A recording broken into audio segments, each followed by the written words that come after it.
ഇന്ന് നമ്മൾ സംസാരിക്കുന്നത് ബിസിനസ്സിലെ റഡാറിനെ കുറിച്ചാണ്. ബിസിനസ്സിലും ഒരു റഡാറുണ്ട്. ആദ്യമായിട്ടായിരിക്കും ഒരുപക്ഷെ നിങ്ങൾ കേൾക്കുന്നത്. അതുകൊണ്ട് എന്താണ് ഈ റഡാർ എന്നുള്ളതിനെക്കുറിച്ച് നമുക്കൊന്ന് പരിശോധിക്കാം. ഹായ്, ഞാൻ KM കൊണ്ടോട്ടി, ഒരു പ്രൊഫഷണൽ സോഫ്റ്റ് സ്കിൽസ് ട്രെയിനറാണ്, ബിസിനസ് കോച്ചാണ്, ഒരു ഓൺട്രപ്രണറുമാണ്. ബിസിനസ്സിൽ റഡാർ എന്ന ആയുധം ഉപയോഗിച്ചുകൊണ്ട്, റഡാർ നമ്മൾ സ്ഥിരമായിട്ട് കേൾക്കുന്നതാണ്, പക്ഷേ ബിസിനസ്സിൽ അതൊരു ആയുധമാണ് എന്ന് ഇതുവരെ നമ്മൾ മനസ്സിലാക്കിയിട്ടില്ല എന്നുള്ളതാണ് വസ്തുത. ഈ റഡാർ എന്ന ആയുധം ബിസിനസ്സിൽ നിങ്ങൾ ഉപയോഗിക്കുകയാണ് എങ്കിൽ, പ്രയോഗത്തിൽ കൊണ്ടുവരികയാണ് എങ്കിൽ, നിങ്ങളുടെ ബിസിനസ് അതിശീഘ്രം മുന്നോട്ട് പോകും. നിങ്ങൾ ഉദ്ദേശിക്കുന്ന ലക്ഷ്യം എത്രയും വേഗം നേടിയെടുക്കാൻ നിങ്ങൾക്ക് സാധിക്കുമെന്നുള്ളതാണ്. നിങ്ങൾ ഒരു ബ്രാൻഡായിട്ട് മാറും എന്നുള്ളതിൽ യാതൊരു സംശയമില്ല. അതുകൊണ്ട് എന്തൊക്കെയാണ് ഈ റഡാറിൽ പറയുന്നത് എന്ന് നമുക്ക് വളരെ ചുരുക്കി ഒന്ന് പരിശോധിക്കാം. കാരണം ഇത് വളരെ വിശദമായിട്ട് സംസാരിക്കേണ്ട ഒരു വിഷയമാണ്. പക്ഷേ നമ്മളൊരു വീഡിയോയിലൂടെ പറയുന്നത് കൊണ്ട് വളരെ ചുരുക്കി എന്തൊക്കെയാണ് ഈ റഡാറിലുള്ളത് എന്ന് നമുക്കൊന്ന് നോക്കാം. റഡാർ, അതായത് RADAR, ആദ്യത്തെ അക്ഷരമായ R, റോൾ എന്നുള്ളതാണ്. എന്ന് പറഞ്ഞാൽ ഒരു ബിസിനസ്സുകാരൻ എന്നുള്ള നിലയ്ക്ക്, അല്ലെങ്കിൽ ഒരു സർവീസ് പ്രൊവൈഡർ എന്നുള്ള നിലയ്ക്ക്, നിങ്ങളുടെയും നിങ്ങളുടെ സ്ഥാപനത്തിൻ്റെയും റോള് എന്താണ് എന്നുള്ളത് കൃത്യമായി മനസ്സിലാക്കുക എന്നുള്ളതും, അത് മറ്റുള്ളവർക്ക്, അതായത് നിങ്ങളുടെ കസ്റ്റമേഴ്സിൻ്റെ മുമ്പിൽ അത് മനസ്സിലാക്കി കൊടുക്കുക എന്നുള്ളതും നിങ്ങളുടെ ദൗത്യമാണ്. രണ്ടാമത്തത് A ആണ്, അതായത് ambition. Ambition of the person depends on you എന്നുള്ളതാണ്. നിങ്ങളെ ആശ്രയിക്കുന്ന, അല്ലെങ്കിൽ നിങ്ങളുമായി സമീപിക്കുന്ന വ്യക്തിയുടെ, അല്ലെങ്കിൽ നിങ്ങളുടെ കസ്റ്റമറുടെ, അല്ലെങ്കിൽ നിങ്ങൾ കസ്റ്റമറാകാൻ ആഗ്രഹിക്കുന്ന ഒരാളുടെ ആംബിഷൻ എന്താണ് എന്നുള്ള, ആഗ്രഹം എന്താണ് എന്നുള്ളതാണ്.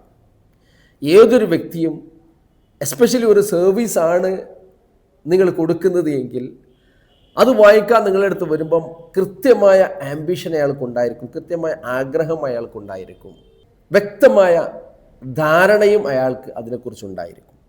അതുകൊണ്ട് എന്താണ് നിങ്ങളുടെ കസ്റ്റമറുടെ, അല്ലെങ്കിൽ നിങ്ങൾ ഡിപ്പെൻഡ് ചെയ്യുന്ന ആളുടെ ആംബിഷൻ, അതല്ലെങ്കിൽ നിങ്ങൾ അദ്ദേഹം സമീപിക്കാനുണ്ടായിട്ടുള്ള കാരണം എന്താണ് എന്ന് വ്യക്തമായി നിങ്ങൾ മനസ്സിലാക്കുക എന്നുള്ളതാണ് രണ്ടാമത്തേത്. മൂന്നാമത്തേത് D ആണ്, എന്ന് പറഞ്ഞാൽ difficulty. What is the difficulty he is facing to contact or depend you എന്നുള്ളതാണ്. എന്ത് പ്രയാസമാണ് നിങ്ങളെ ആശ്രയിക്കുന്ന, അല്ലെങ്കിൽ നിങ്ങളുമായി ബന്ധപ്പെടുന്ന ആ വ്യക്തി, അതല്ലെങ്കിൽ നിങ്ങളുടെ കസ്റ്റമർ അനുഭവിക്കുന്നത് എന്നുള്ളതാണ്.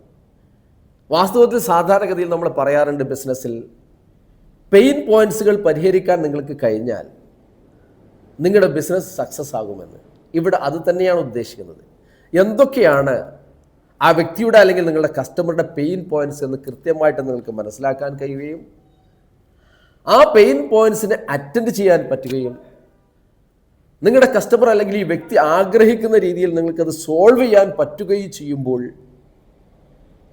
നിങ്ങളുടെ ബിസിനസ് അതിവേഗത്തിൽ മുന്നേറും. മാത്രമല്ല, നിങ്ങൾ എപ്പോഴും അവരുടെ മനസ്സിൽ നിങ്ങളോ, നിങ്ങളുടെ ബിസിനസ്സോ, നിങ്ങളുടെ സ്ഥാപനമോ ഒരു ചിത്രമായി തൂങ്ങിക്കിടക്കുകയും, അവർ നിങ്ങൾ നൽകുന്ന ആ സർവീസ്, അല്ലെങ്കിൽ നിങ്ങൾ നൽകുന്ന ആ പ്രോഡക്റ്റ് ഏത് സമയത്ത് ആവശ്യമായിട്ട് വരുമ്പോഴും നിങ്ങളെക്കുറിച്ച് ഓർക്കുകയും, മാത്രമല്ല അദ്ദേഹത്തിൻ്റെ സർക്കിളിൽ എല്ലാ ആളുകൾക്കും നിങ്ങളെ, അല്ലെങ്കിൽ നിങ്ങളുടെ പ്രോഡക്റ്റ്, നിങ്ങളുടെ സർവീസിനെ അവർ സജസ്റ്റ് ചെയ്യുകയും ചെയ്യുമെന്നുള്ളതാണ്.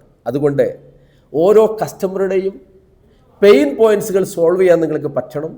അങ്ങനെ സാധിച്ചാൽ നിങ്ങൾ ആഗ്രഹിക്കുന്ന രീതിയിൽ നിങ്ങളുടെ ബിസിനസ് മുന്നേറും. നാലാമത്തേത് A, അതായത് angle. What angle or method you use to solve this problems എന്നുള്ളതാണ്. നിങ്ങൾ അദ്ദേഹത്തിൻ്റെ പ്രോബ്ലം, അല്ലെങ്കിൽ പെയിൻ പോയിന്റ്സുകൾ എന്താണെന്ന് മനസ്സിലാക്കുകയും, ആ പ്രശ്നം സോൾവ് ചെയ്യുന്നതിന് ഏത് രീതിയിലുള്ള ആംഗിളാണ് നിങ്ങൾ ഉപയോഗിക്കുന്നത്, അതല്ലെങ്കിൽ ഏത് തരം മെത്തേഡ്സുകളാണ് നിങ്ങൾ യൂസ് ചെയ്യുന്നത്, അത് വളരെ പ്രധാനപ്പെട്ടതാണ്. ഏറ്റവും സിമ്പിളായി നിങ്ങൾ സമീപിക്കുന്ന വ്യക്തിക്ക്, അല്ലെങ്കിൽ നിങ്ങളുടെ കസ്റ്റമർക്ക് ഏറ്റവും സിമ്പിളായും തീരെ ബേർഡൻ വരാത്ത രീതിയിലും സാമ്പത്തികമായിട്ടും അദ്ദേഹം ആഗ്രഹിക്കുന്ന രീതിയിലും അത് സോൾവ് ചെയ്ത് കൊടുക്കാൻ നിങ്ങൾക്ക് കഴിയുമ്പോൾ നിങ്ങളുടെ ബിസിനസ് സക്സസ് ആവും. അതുകൊണ്ട് അതിന് ഏറ്റവും യുക്തമായ ഏറ്റവും നല്ല മെത്തേഡ്സ് കൃത്യമായ ആംഗിളിൽ നിന്നുകൊണ്ട് നിങ്ങൾ ഉപയോഗിക്കുക എന്നുള്ളതാണ്. അങ്ങനെ നിങ്ങൾക്ക് സാധിക്കട്ടെ. അവസാനത്തേത് 6, അതായത് result. What result do they get? നമ്മൾ മുമ്പ് പറഞ്ഞ 4 കാര്യങ്ങളുടെയും പര്യവസാനമാണ്, പരിസമാപ്തിയാണ് റിസൾട്ട് എന്ന് പറയുന്നത്. നിങ്ങൾ ആശ്രയിക്കുന്ന വ്യക്തിക്ക്, അല്ലെങ്കിൽ നിങ്ങളുടെ കസ്റ്റമർക്ക് അദ്ദേഹം ആഗ്രഹിക്കുന്ന രീതിയിലുള്ള റിസൾട്ട് പ്രൊവൈഡ് ചെയ്യാൻ നിങ്ങൾക്ക് കഴിയുന്നുണ്ടോ എന്നുള്ളതാണ് മോസ്റ്റ് ഇമ്പോർട്ടൻ്റ് ആയിട്ടുള്ള കാര്യം. അതുകൊണ്ട് എന്ത് റിസൾട്ടാണ് നിങ്ങളുടെ കസ്റ്റമർക്ക് കിട്ടുന്നത് എന്ന് നിങ്ങൾ കൃത്യമായിട്ട് ബോധമുള്ളവരും അത് പ്രീ പ്ലാൻഡുമായിരിക്കണം.